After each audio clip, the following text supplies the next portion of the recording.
Rupees ઓનર્સમાં Reliance ફાઉન્ડેશનના chairperson Nita Ambani રહ્યા ઉપસ્થિત। તેમણે પોતાના સંબોધનમાં શહીદોને શ્રદ્ધાંજલિ આપી। નીતા અંબાણીએ સંબોધનમાં જણાવ્યું કે આપણા વીર શહીદોના સન્માન સાથે અને રાષ્ટ્ર માટે તેમને હિંમત અને બલિદાન માટે તેમના પરિવારોને સલામ કરીએ છીએ।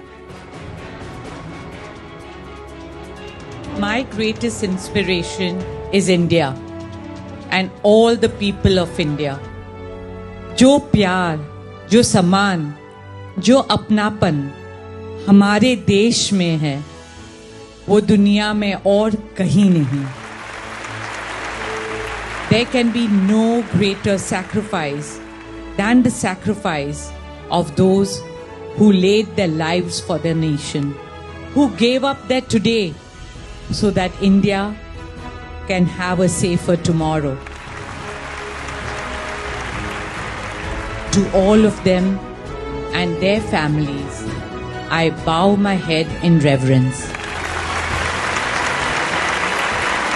आप है तो देश आज़ाद है, आप है तो भारत सलामत है।